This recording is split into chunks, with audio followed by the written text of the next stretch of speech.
Beleza, sejam bem-vindos então. Essa é a nossa aula número 2 do CCNA 2V7, Switching Routing Wireless. Nesse módulo a gente vai conversar um pouquinho sobre conceitos de comutação.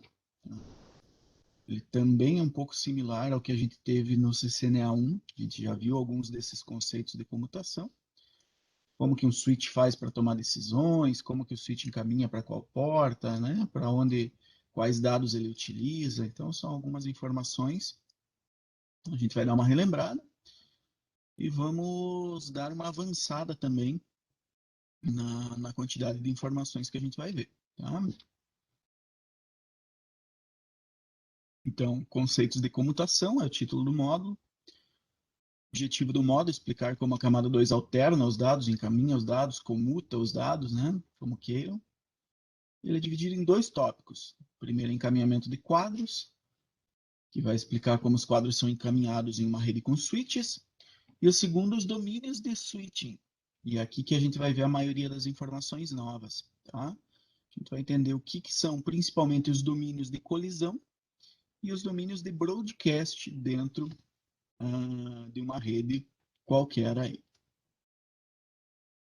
Então, bora lá. Encaminhamento de quadros, switching de encaminhamento de quadros na rede, que dois termos bem comuns a quadros que entram e saem de uma interface, são só alguns, né, esclarecendo alguns termos. Ingresso ou quadro de entrada, né, são os quadros que estão entrando através da interface. Então, quando alguém transmite alguma coisa que vai vir por aqui e chegar no switch por uma porta qualquer, por uma interface qualquer, esse é um quadro de entrada nesse switch. Tá? E nós temos, da mesma forma, os quadros de saída, né? Que são os quadros que, obviamente, por alguma interface, vão sair para fora do switch para serem encaminhados para um computador, para outro switch, para seguir a comunicação na rede. Vale lembrar que nessas informações nós levamos em consideração a interface. Tá? Então, o quadro é de entrada, nesse caso, para a interface 1. Tá? Então, esse quadro que está entrando é um quadro de entrada na interface 1. Esse quadro é um quadro de saída, é um quadro que está saindo da interface 6. Tá? O switch encaminha dados, quadros, com base na interface de entrada e no endereço MAC de destino. Tá? Vocês devem lembrar disso, a gente já viu a tabela MAC, né, como ela funciona e como ela é utilizada para encaminhar quadros. E aí, quando chega um quadro qualquer, o switch vai fazer uma tomada de decisão, analisando sua tabela de endereços MAC, sua tabela MAC, e a interface de entrada. São as duas informações que ele leva em consideração na hora de encaminhar um quadro. Uma observação útil: um switch nunca permitirá que o tráfego seja encaminhado para fora da interface que recebeu o tráfego. Então, isso é importante que a gente lembre, porque às vezes eles cobram na forma de pegadinha nas provas. Tá? Imagina que a gente sabe que, sei lá, o MAC AC, que é um MAC bem abreviado, né? Mas o MAC AC está na porta 5, por exemplo. Então, a gente sabe que aqui tem ligado um computador que é o computador AC. Tá? Eu tenho um computador que é o computador de MAC AC. Por algum motivo, essa interface recebe um quadro. Ela recebe um quadro que entra aqui destinada ao computador AC. Ele vai analisar a tabela MAC dele e vai ver AC, porta 5. Opa, peraí.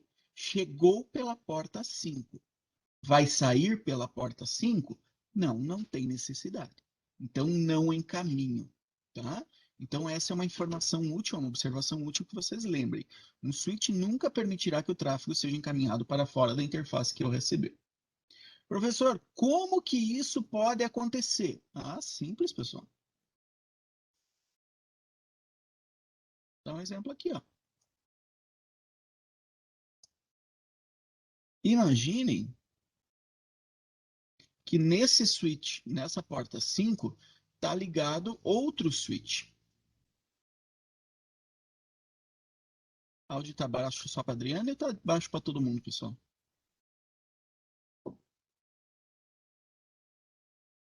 Tá de boa aí, professor. Tá de boa? Veja se consegue aumentar então, Adri. Ó, então imagina que tem um switch ligado na porta 5. Nesse switch, a Tati também. Deixa eu ver se eu consigo aumentar aqui um pouquinho, só um pouco.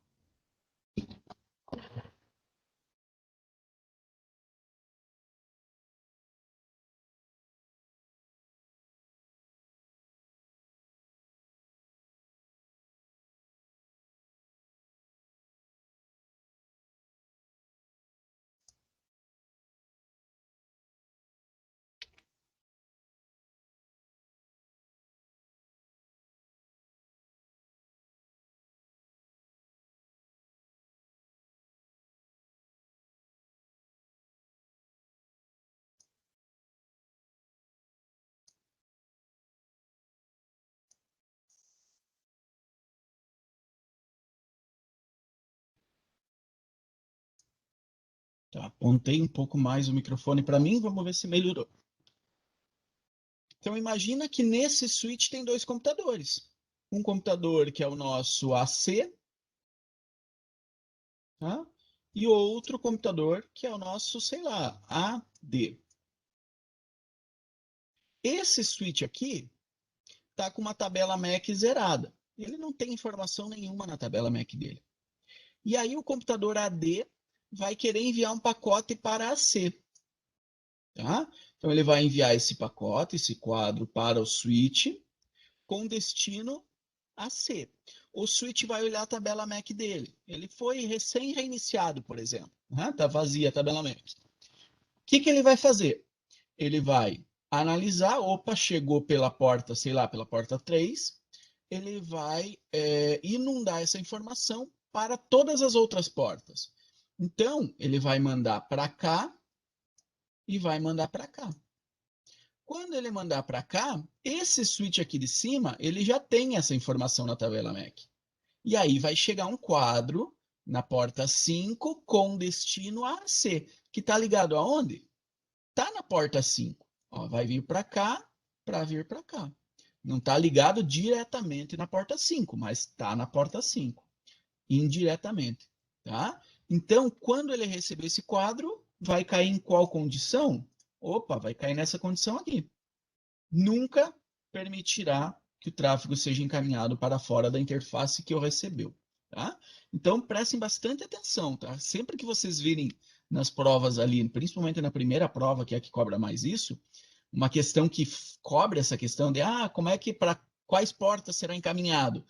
Lembrem dessa observação e deem uma conferida. Porque se vocês bobearem ali e só analisarem, é capaz de que vocês digam, chegou pela porta 5 e vai sair pela porta 5. Não, não faz. Isso não acontece nunca.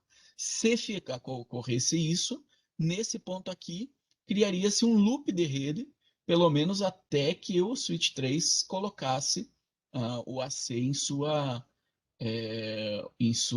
tabela MAC. Né?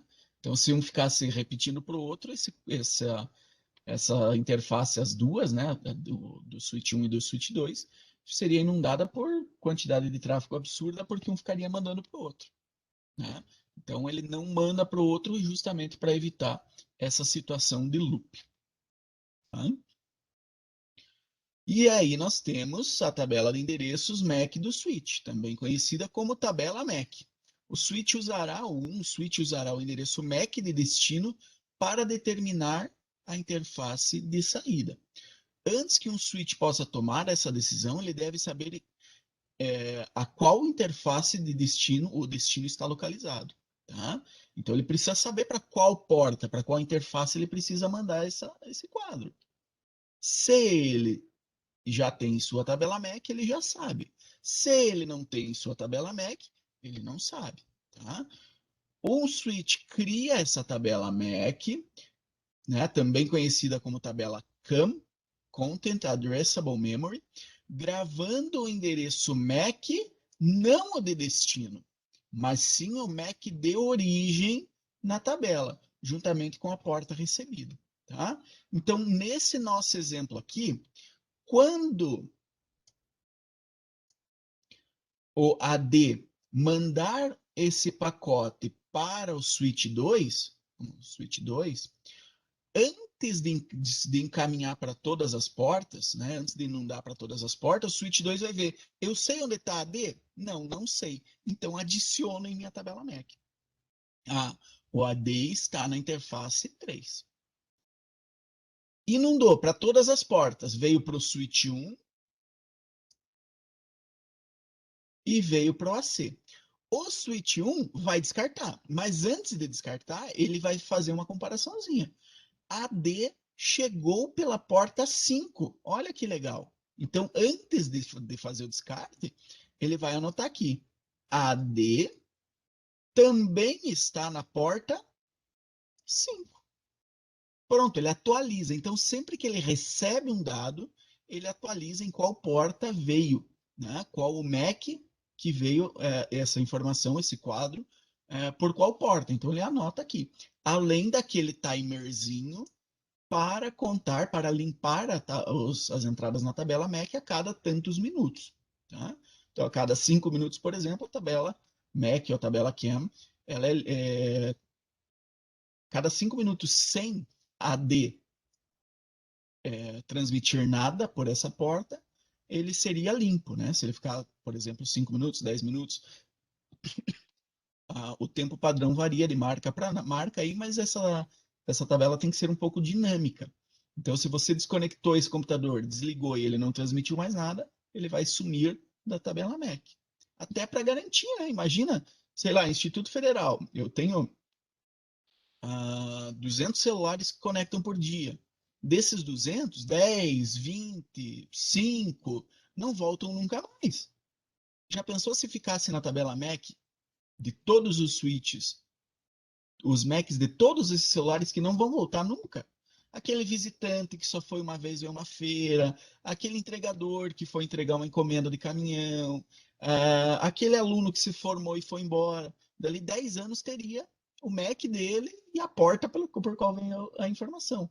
Então, isso seria um flood, um overflow, uma quantidade exagerada de dados armazenados desnecessários. Então, a cada poucos minutos, cada entrada da tabela MAC é verificada. E se ela esgotou, né, o tempo dela, ela é limpa. Então, cria quais são as informações que o switch usa? Gravando o endereço MAC de origem, nunca o de destino. Pergunta de prova, galera. Sempre o de origem. Na tabela, juntamente com a porta por qual foi recebido o quadro. Tá? Então, ele nunca atualiza a tabela MAC num quadro de saída, por exemplo. Não, ele atualiza sempre no quadro de entrada. O switch usa um processo de 2 etapas. Primeiro, aprender. Então, quando chega um quadro novo nele, ele vai fazer essas 2 etapas em ordem. Primeiro, aprender. Atualiza a tabela MAC. Examina o endereço de origem. Adiciona o endereço MAC de origem se não estiver na tabela. Se ela estiver na tabela ou não, ele redefine o tempo de intervalo, o time to live aí, para 5 minutos. Tá? Então, independente, estava lá ou não estava, vai ter um timer de 5 minutos. Por 5 minutos, se esse MAC não aparecer de novo, ele vai ser limpo. Fiz a etapa de aprender, beleza, aprendi. Vou para a etapa de encaminhar. Na etapa de encaminhar, também é um if simples. Tá? Se o MAC de destino estiver na tabela de endereços MAC, ou seja, se eu sei por qual interface ele está se comunicando, ele encaminha diretamente para a porta especificada. Tá? Exceção, se for a mesma porta pelo qual o quadro entrou. Tá? Se o MAC de destino não estiver na tabela, ele vai inundar para todas as interfaces ativas, tá?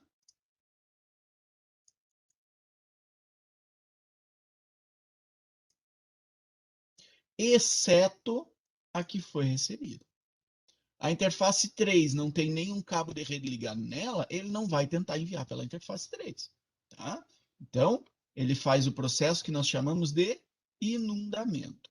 Ele faz um flood disso aí. Ele encaminha esse quadro para todos as outras portas. Professor, isso pode gerar alguma chance de capturar alguma informação na rede, de ter algum sniffer, algum hacker coletando informações? Pode. Tá? Pode ser que nesse processo de inundação o hacker consiga coletar alguma informação. Porém, esse processo de inundação ele é menos, deveria ser menos de 1% da comunicação numa rede, menos de 0,5%, né?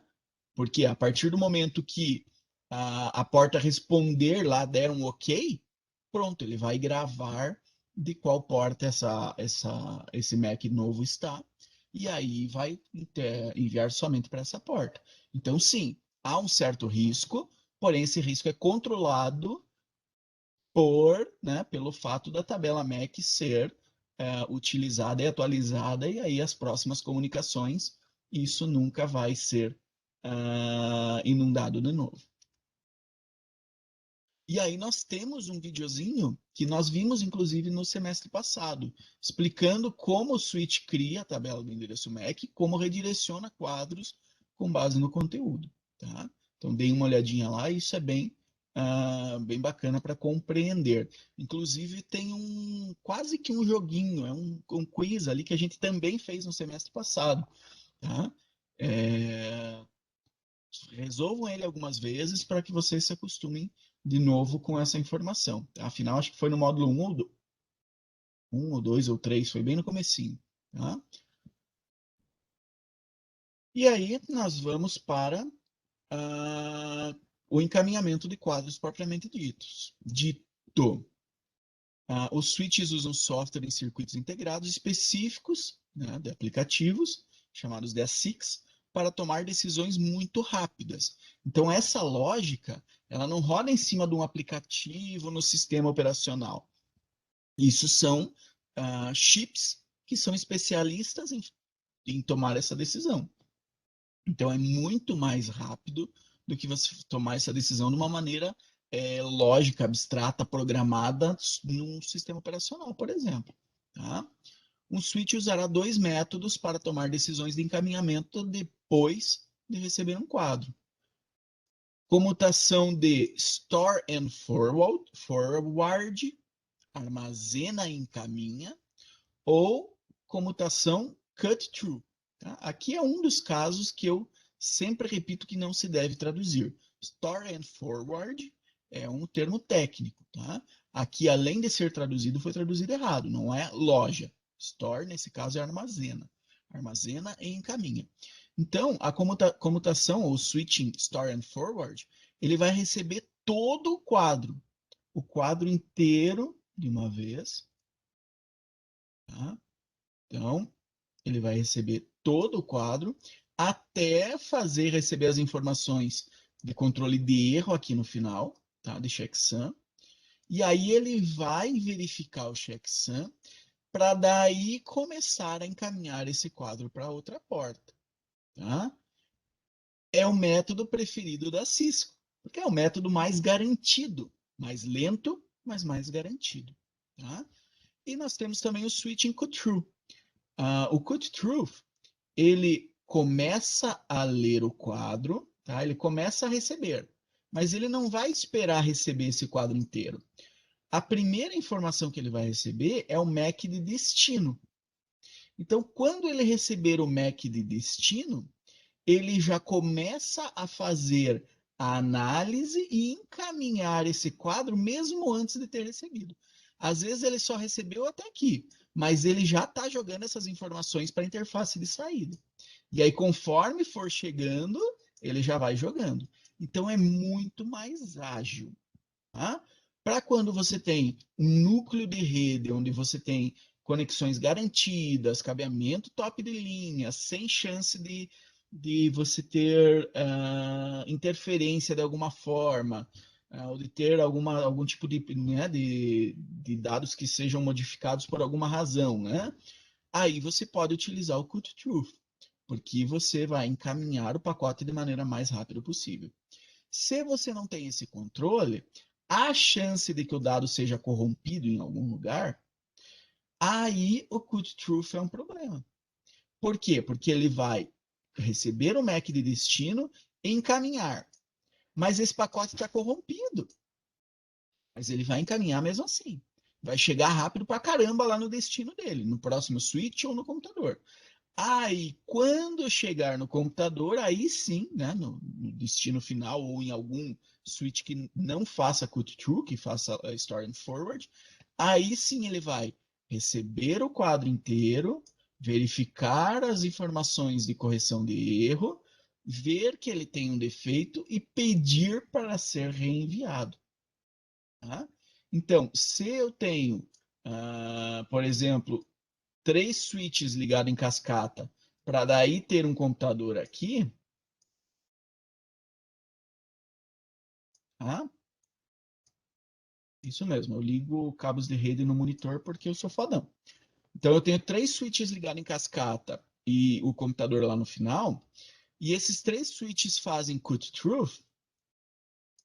Quando chega um pacote, né, um quadro com destino a esse computador aqui, se ele chegar aqui corrompido, ele vai ser encaminhado corrompido para cá, vai ser encaminhado corrompido para cá e vai ser encaminhado corrompido para o PC1. E aí o PC1 vai dizer, verificar, descobrir que está corrompido e vai dizer, deu merda, transmite de novo. Deu merda, transmite de novo. Deu merda, transmite de novo. Deu merda, transmite de novo. Tá? Se eu estivesse utilizando o store and forward, nesta mesma situação, tá? Nesta mesma situação, de ter 1, 2, 3 switches ligados em cascata e o computadorzinho aqui,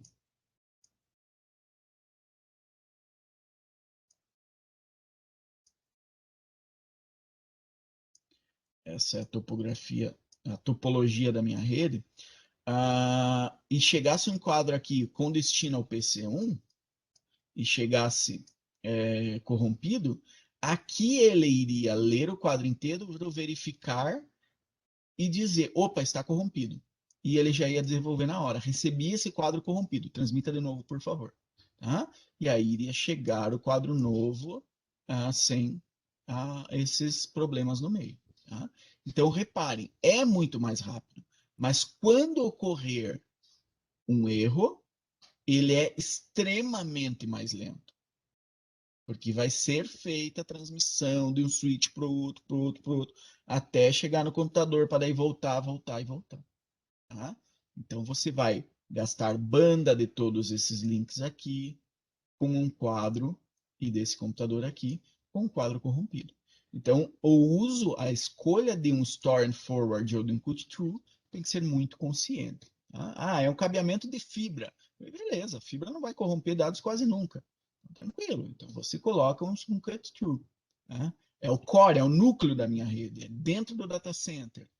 Os cabos são certificados, os cabos são Cat6, ponteiras todas top, é tudo dentro do data center, liga servidor com switch de distribuição, é o núcleo da minha rede.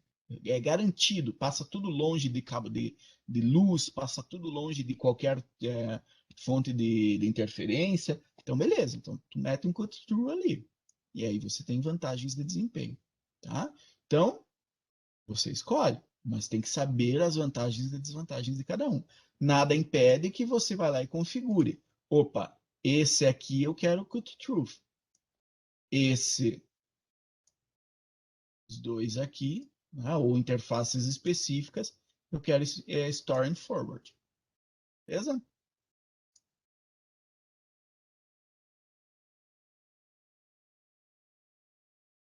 Ah, tá piorando a cada vez, ó. A loja e a frente tem duas características principais, tá? O Store and Forward, o Switching Store and Forward, tem duas características principais. A primeira, verificação de erros, tá? Então, ele vai receber o FCS, tá? Que é os dados de cálculo de erros, e vai fazer toda essa soma de verificação para dizer, não, esse quadro está ok, posso encaminhar. Quadros ruins são descartados, tá? E aquilo que eu falei para vocês no anterior, tá? Olha só, na verdade eu tinha falado que, né, a primeira informação que ele vai receber é o MAC. Não, ele vai ter um pequeno preâmbulozinho antes, mas ele já vai receber o MAC muito antes. Já vai receber o MAC de destino muito antes de todas as outras informações. E aí, quando, no caso do cut through, quando eu recebi isso aqui, ele já tem informações suficientes para encaminhar. E o Store and Forward também tem o buffering. A interface de entrada vai armazenar no buffer o quadro, outra tradução top aqui, o quadro enquanto verifica o FCS. Isso também permite que o switch ajuste a uma diferença potencial nas velocidades, por exemplo, entre as portas de entrada e saída. Está chegando numa porta 100, vai sair por uma porta 1000, ele pode usar esse tempo de cálculo, de verificação de erro e de tudo mais, para transportar para o buffer e deixar tudo pronto para transmitir. Tá? Então, é uma possibilidade também. E aqui esse comentário é justamente sobre isso. Ó. Store and Forward, o Switching Store and Forward, garante o recebimento do frame inteiro, até 9.000 bytes para Jumbo Frames, antes de tomar a decisão de encaminhar. Tá? Antes de tomar a decisão de encaminhar. Então, ele vai receber todos esses dados antes de dizer, vai sair pela porta 3. Tá? E já o Cut Through encaminha o quadro imediatamente após determinar o MAC de destino. Ele já sabe de que porta está chegando. Chegou na porta 3, beleza. Recebi o preâmbulo, recebi o MAC de destino, faz a verificação na tabela MAC e descobre, vai sair pela porta 5. Beleza. Os dados, conforme estiverem chegando, já vão ser encaminhados para o buffer de saída da porta 5, antes mesmo de eu ter recebido tudo. Tá? Então, isso agiliza algumas coisas. Os frames podem começar a ser encaminhados assim que o MAC de destino é recebido. Ele encaminha o quadro imediatamente após determinar o MAC de destino. Frag Free é um método, é uma pequena variação do Cut Through, que garante, que faz a leitura dos primeiros 64 bytes. Tá? Então, o Cut Through, quando recebe os primeiros 14 bytes, já toma a decisão e começa o encaminhamento. O Frag Free, o método Frag Free, ele espera receber os primeiros 64 bytes, para garantir que você não vai estar, não é um quadro anão. Não é um quadro que foi corrompido e ficou muito menor, que não tenha nem o cabeçalho completo. Nesse caso, um dos problemas relativamente comuns de transmissão na rede, que são os quadros anões, são eliminados. Tá? Mas reparem que o Cut Through começa a transmitir a partir do momento que recebeu 8 mais 6, 14 bytes. O Frag Free espera receber até 64 bytes. O método Store and Forward, a gente já viu aqui, que pode ter que esperar até 9.200, no caso do uso do Jumbo Frames, 9.200 bytes, para daí tomar a decisão e começar a encaminhar o quadro. Tá? Então, aí nós temos um ponto de comparação bem interessante. Reparem, Frag Free já espera 4 vezes a mais. O Store and Forward já espera dezenas de vezes a mais. Tá? Lógico, se o teu switch for extremamente rápido, isso pode ajudar a diminuir a latência que isso causaria. Mas, mesmo assim, são métodos que têm suas necessidades, né? Tem horas que você precisa dessa diferença na velocidade. Conceitos de comutação cut-through, apropriado para switches que precisem de latências extremamente baixas. Precisa ser extremamente baixo. Beleza, então você tem a opção de utilizar cut-through. Não verifica o FCS, dados de correção de erro. Então, tem o problema dele poder enviar erros para frente. Pode levar problemas de largura de banda se o switch propagar muitos erros. Se por algum motivo você ligou cut-through numa interface que recebe 30%, 40% de dados corrompidos, você vai estar transmitindo no 30%, 40% de dados corrompidos que chega numa interface saindo por outra. Então você está gastando banda de outra interface para enviar dados corrompidos. Nesse caso, você não usaria cut-through de jeito nenhum. Tá? Não é possível suportar portas com velocidades diferentes da entrada à saída. Tá? Então, se eu tenho uma porta de velocidade 1000 e a outra de velocidade 100, eu não utilizaria cut-through. Tá? Ambas precisam ter velocidade, a mesma velocidade de entrada e de saída, né? Velocidade das portas, tanto a porta da interface de entrada quanto a interface de saída. E agora nós vamos para os domínios. Domínios, olha só.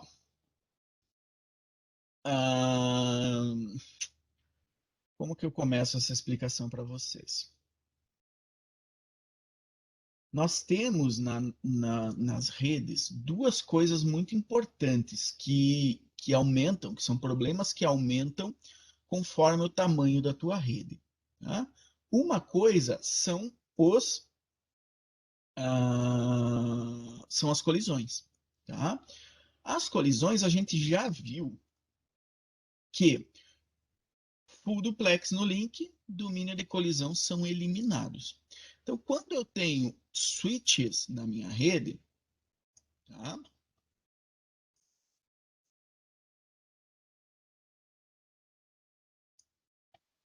Switches ligados entre si, isso aqui é um domínio de colisão único. Tá? Não há colisão. Então, se eles estiverem usando full duplex, não vai haver colisão. Então, o meu domínio de colisão é minúsculo. Agora, se eu pegar, por exemplo, um hub, um dispositivo legado, alguma coisa mais antiga, e ligar na minha rede, eu vou desenhar esse meu hub de verdinho, tá? Amarelo são os switches e verde é o meu hub. E ligar esse hub aqui, todos os dispositivos que estiverem ligados no meu hub vão fazer parte do que nós chamamos de um domínio de colisão. O que isso quer dizer? Isso quer dizer que todos esses dispositivos,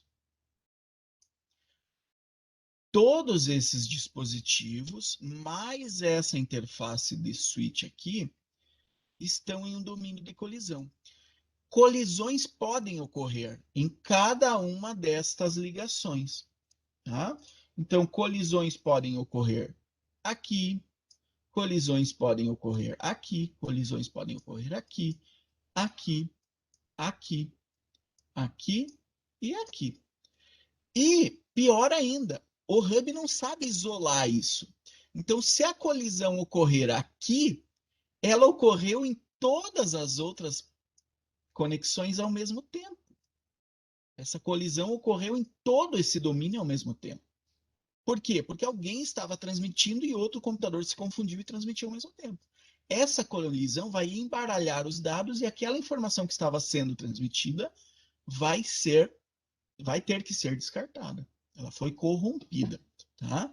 Então, isso aqui é o que a gente chama de um domínio de colisão. Se uma colisão ocorrer em qualquer parte desse domínio, essa colisão vai se propagar a todo este domínio. O que estava sendo transmitido vai ter que ser descartado, vão ter que ser organizada a comunicação de novo e alguém vai ter que começar a transmitir de novo. Tá? E aí pode ser que o outro computador, na primeira foi esse aqui que fez a colisão. E aí teve que descartar o quadro inteiro. Tá? Aí, esse cara aqui começa a transmitir de novo. Porra, me deu colisão no meu pacote, vou transmitir outra vez. E aí o outro afobadão aqui vai lá e coloca a informação na mídia.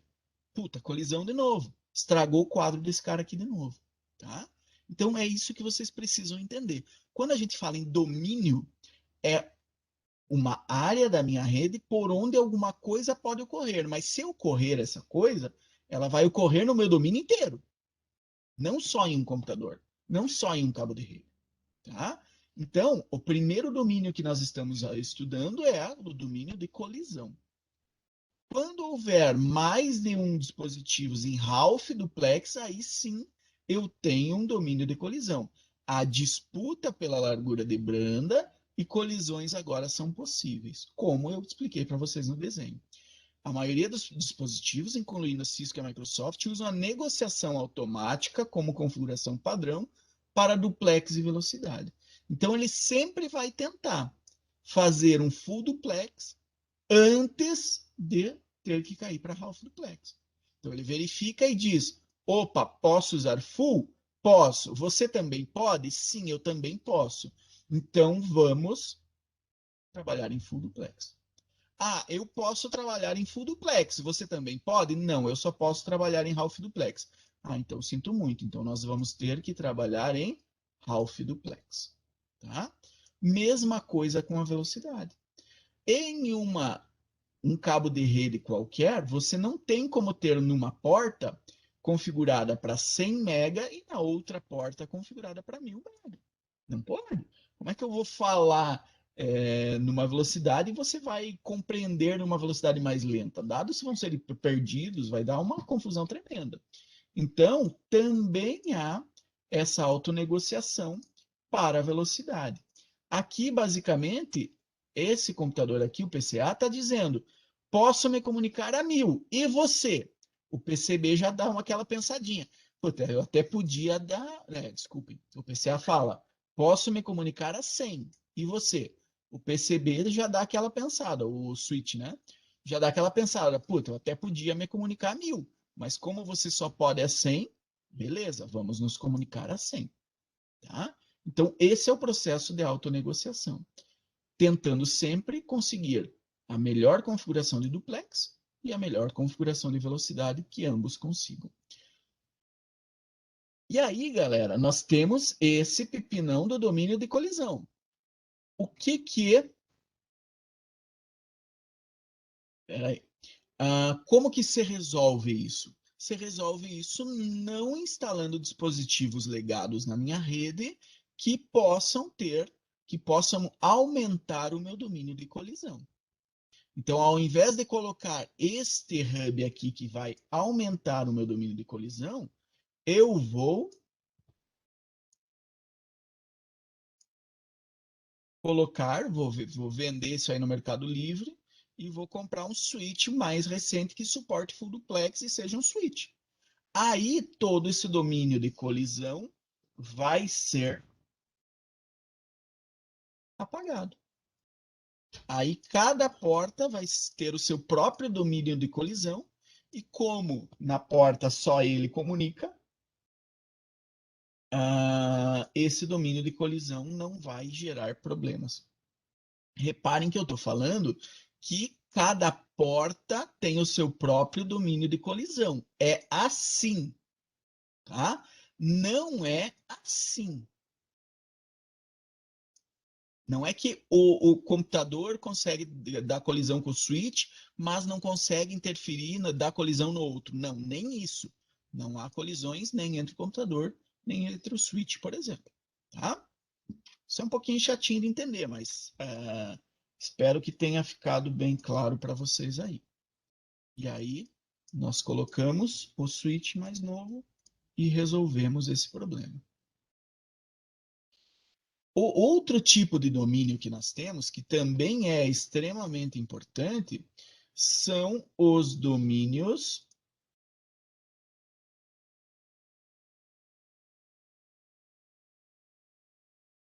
são os domínios de broadcast. E nessa página tem uma quantidade assustadora de erros de tradução, tá? Então, os domínios de broadcast são outra forma de domínio que interferem em como o desempenho da rede vai ser, tá? Um domínio de difusão, ó, eu não gosto de traduzir broadcast, então isso aqui para mim é um erro. Um domínio de broadcast se estende por todos os dispositivos de camada 1 ou 2 em uma LAN. Somente um dispositivo de camada 3, roteador, vai quebrar o domínio de difusão, também chamado de domínio de difusão MAC, ou domínio de broadcast MAC. Tá? O domínio de transmissão consiste em todos os dispositivos na LAN que recebem o tráfego de broadcast. O domínio de broadcast consiste em todos os dispositivos na LAN que recebem o tráfego de broadcast. Tá? Quando o switch de camada 2 recebe um broadcast, ele inundará todas as interfaces, exceto a da entrada. Muitos broadcasts podem causar congestionamento e desempenho ruim na rede. Aumentar os dispositivos de camada 1 ou 2 fará com que o domínio de broadcast se expanda. O que é um pouco difícil de eu explicar para vocês, porque todas as nossas redes até hoje, elas eram compostas apenas por um domínio de broadcast. Tá? Vocês lembram o que acontecia quando essa máquina fazia um broadcast, por exemplo? Essa máquina faz um broadcast, tá? Por exemplo, uma solicitação ARP aí, e isso vai para o switch. O switch vai inundar para todas as suas portas. Tá? Então, esse broadcast foi inundado para todas as suas portas. O switch 2 recebeu também esse broadcast. É um broadcast. Ele vai inundar para todas as suas portas. Não interessa se quem era só o único que teria interesse nesse broadcast está aqui do lado. Não interessa. Ele vai ser encaminhado para todas as portas de todos os switches no domínio de transmissão, no domínio de broadcast dessa rede. Tá? Roteadores ou dispositivos de camada 3, por exemplo, um switch de camada 3, que é um switch com roteadores embutidos, tá? Uma bela de uma simplificação, mas dá para o gasto. O que ele faz? Imagina que eu tenho um roteador aqui, ligando essas duas redes. Essa aqui é a rede 172 e essa aqui é a rede 192. Tá? Esse cara aqui fez o broadcast. Enviou para todos os computadores da rede 192. Chegou no outro switch. Outro switch encaminhou para todas as suas portas, incluindo para o roteador. O roteador vai receber esse broadcast e vai dizer, belezinha, descarto. Tá? A não ser que a gente use alguma função, por exemplo, para fazer relays de usar o mesmo DHCP de um lado para outro na minha rede. Aí eu tenho como dizer que eu quero que algumas comunicações dessa passem. Senão, todas elas serão descartadas aqui. Então, reparem, esse computador fazendo um broadcast, ele vai gerar um tráfego nessa rede inteira, nessa rede de baixo. Dependendo de quantos computadores, de quantos dispositivos tem nessa rede e de quantos broadcasts ocorrem por segundo, pode ser que a minha rede esteja perdendo muito tráfego para transmitir esses broadcasts.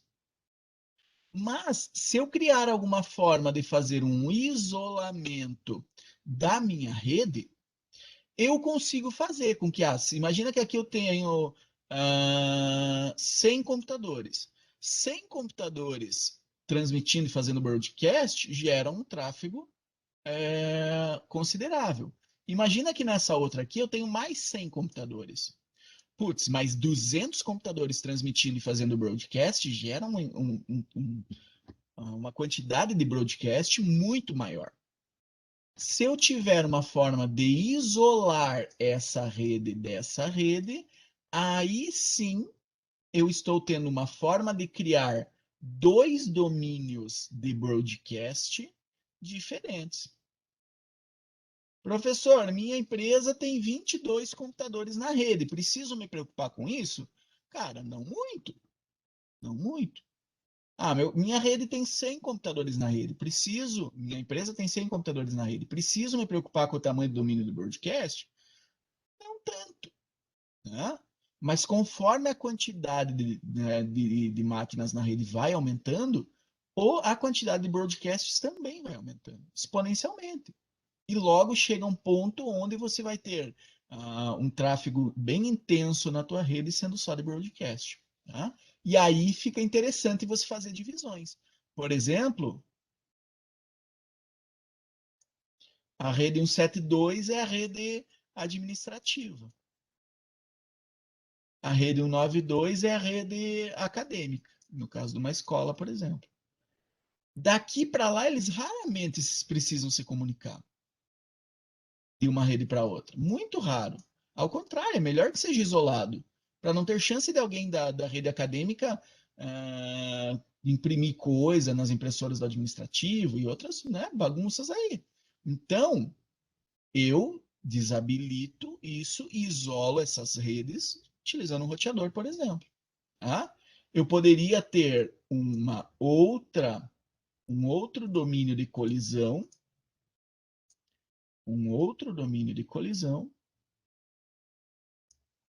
tá? Numa rede, por exemplo, 10, e aqui mover os meus servidores da minha empresa para lá, para deixar esses 3 servidores em uma área que eu consigo, né, eu faço alguma configuração, bloqueio, desbloqueio algum tráfego aí, para garantir que eles fiquem mais isolados em um domínio de broadcast diferenciado também. Tá? E aí é, quem vai tomar as decisões de encaminhar quadros válidos, para não que um broadcast não seja inválido, né? Mas quadros úteis, quadros bons de uma rede para outra, é esse roteador de acordo com os dados em sua tabela de roteamento. Eu tenho uma rota que vai de 172 para a rede 10? Tenho, vai sair pela minha interface 3. Beleza, então chegou algum dado para a rede 10, eu vou enviar para a interface 3. Chegou algum dado para a minha rede 172, eu vou encaminhar pela minha interface 2. Chegou algum dado que vai para a rede 192, eu vou encaminhar para a minha rede 1. Tá? E assim eu segmento os domínios de broadcast da minha rede. Ao invés de ter 203 computadores, todos fazendo broadcast, e esses 200, né? Quando um manda um broadcast, vai para os outros 200.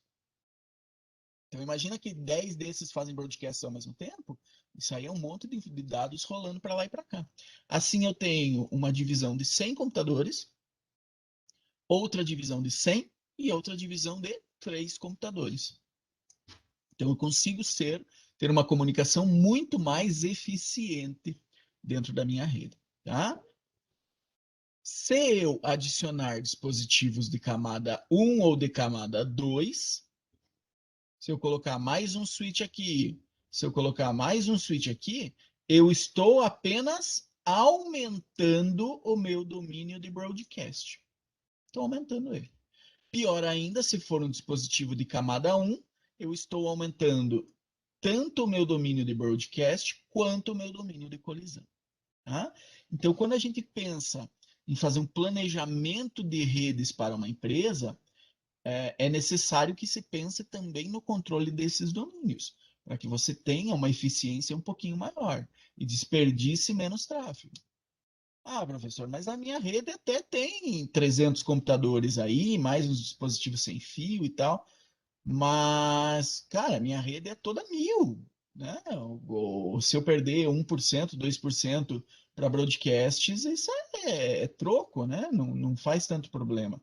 Então, beleza. Então, você tem essa decisão e você tomou ela decidindo manter um domínio de broadcast grande acreditando que isso não vai ter impactos na performance da tua rede. Tá?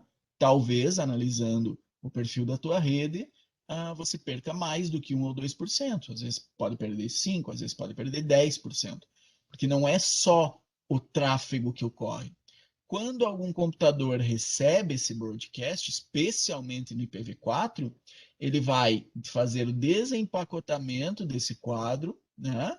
Vai desempacotar isso, algumas camadas, até descobrir, não, não era para mim não, e aí eu descarto. Então, isso não é só a banda nos cabos ali que é impactada, né? As interfaces de rede de cada um dos dispositivos na tua rede vão sofrer um pouquinho quando você decidir fazer domínios de broadcast muito amplos. Aliviar o congestionamento de rede, né? Então, as formas que eu tenho para fazer isso, os switches usam tabela de endereços MAC e configurações do tipo full duplex para eliminar colisões. Então, reparem, né? Reparem que para as colisões a palavra é uma, eliminar. Estou usando switch, estamos usando full duplex, elimina, não existe colisão. Tá? Ponto. Estou usando full duplex, estou usando switches, beleza, mas os congestionamentos por broadcast, eles vão ocorrer independentemente. Tá? Talvez a tua velocidade seja tão grande que isso não seja um impacto para você, você nem ligue. Mas isso pode impactar sim. Tá? As características do switch, isso é questão de prova, galera. Isso aqui é chatinho e pergunta, tá? Que aliviam esse congestionamento são algumas das seguintes. Tá? Se eu tenho um switch bem rápido, com portas bem rápidas, a chance de esse tráfego de broadcast ser impactante na minha rede é cada vez menor. Eu tenho um switch com porta de 100 GB por segundo, e é um bruto mesmo. Beleza, você vai perder 0,001% da tua banda para o broadcast. Então, beleza. Então, nem liga. Né? Switch interno rápido. Então, quando o teu switch é de qualidade e tem processador, memória, buffer interno bom, usa um barramento interno rápido, isso melhora o desempenho e faz com que o encaminhamento desses broadcasts sejam mais rápidos, liberando o processamento do switching para trabalhar com os dados úteis. Tá? Buffers de quadro grande. Então, buffers armazenam temporariamente quadros. Então, durante o processamento de grandes quantidades de quadros, você ter um buffer grande permite que você, né, armazene os quadros menores e aguarde para depois processar eles, por exemplo. Quando você diminuir um pouquinho a tua banda, teu uso da rede. Não é normal uma rede ficar, por exemplo, a 100% sempre. Ele ficou meio segundo a 100%, beleza, está tudo sendo armazenado em buffer. Caiu um pouquinho o uso, aí esses dados vão ser processados do buffer e despachados também. E alta densidade de portas. Tá? Então, isso permite que um switch de 24, de 48 portas, permite com que mais dispositivos sejam conectados à rede com menor custo. Tá? Isso também prevê mais tráfego local com menos congestionamento. Tá? Por quê? Porque, vamos apagar um pouquinho aqui.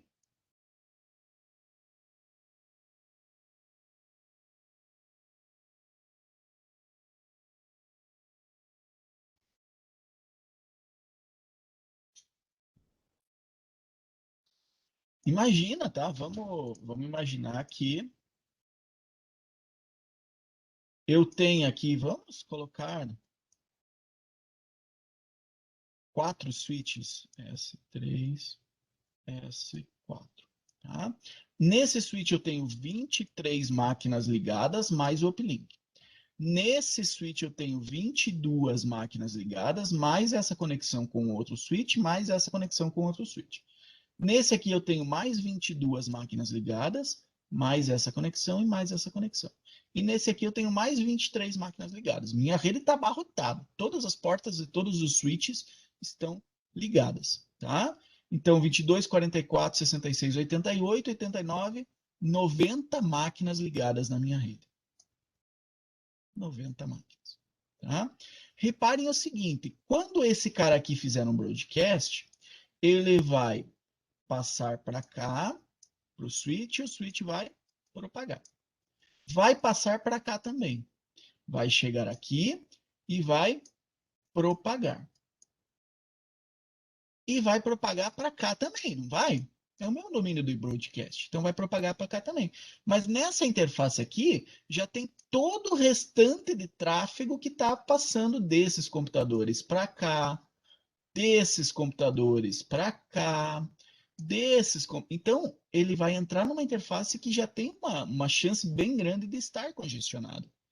E aí ele vai propagar para cá, vai mandar para as máquinas, para as 22 máquinas, e vai mandar para cá também, onde ele vai passar, se afunilar numa interface só, por um cabo de rede só, junto com mais uma montoeira de dados que estão trafegando por ali. Isso quer dizer que se eu tiver 4 switches ligados em cascata assim, o impacto de uma grande quantidade de broadcasts é muito maior do que se eu pegar apenas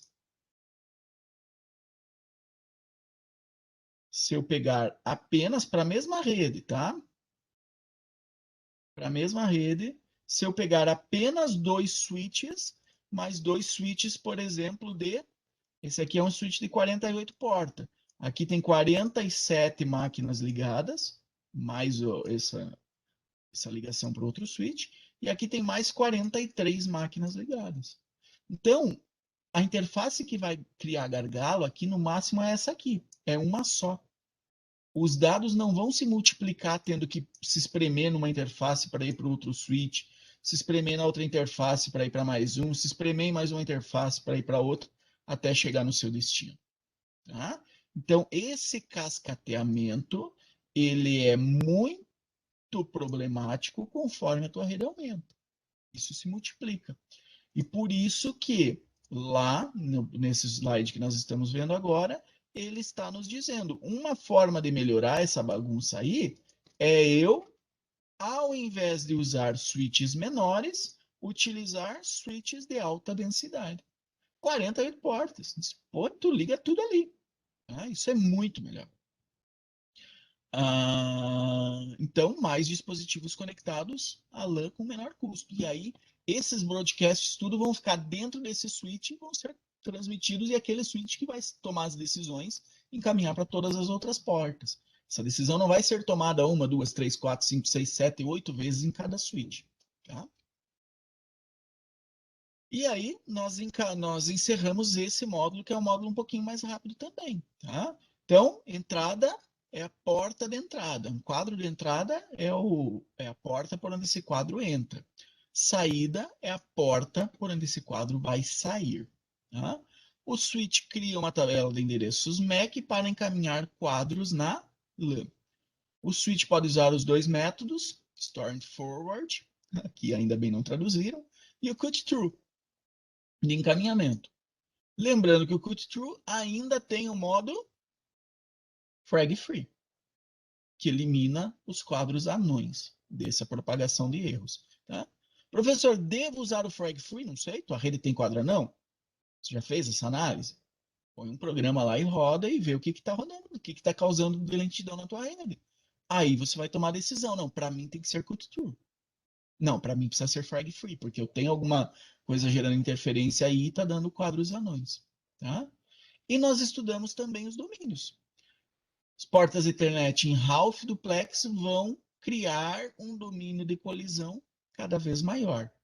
E quando num canto desse domínio de colisão eu tiver uma colisão, essa colisão se propaga por todo o domínio. O full duplex elimina domínios de colisão. Elimina, não existe. Um switch inundará todas as interfaces, exceto a porta de entrada, se o quadro for um broadcast, aqui traduziram, ou se o MAC de destino unicast for desconhecido. Tá? Domínios de transmissão podem ser divididos. Domínios de broadcast é incrível que eles usam numa linha uma tradução e na outra linha uma tradução diferente. É para confundir mesmo. Domínios de broadcast podem ser divididos por um dispositivo de camada 3, como um roteador, ou um switch de camada 3 que a gente vai estudar no próximo módulo. Tá? Os switches estendem domínios de broadcast. Então, o switch vai aumentar um domínio de broadcast, mas podem eliminar domínios de colisão e aliviar o congestionamento, tá? De acordo com algumas decisões. Por exemplo, portas mais rápidas, switch interno mais rápido, buffers de quadro grandes e alta densidade de porta. São as coisas que eu preciso levar em consideração quando compro um switch para minha rede. E aí nós encerramos. Tá? Então, esse é o segundo módulo de revisão, digamos assim, é o segundo módulo onde a gente trata uma grande quantidade de informações do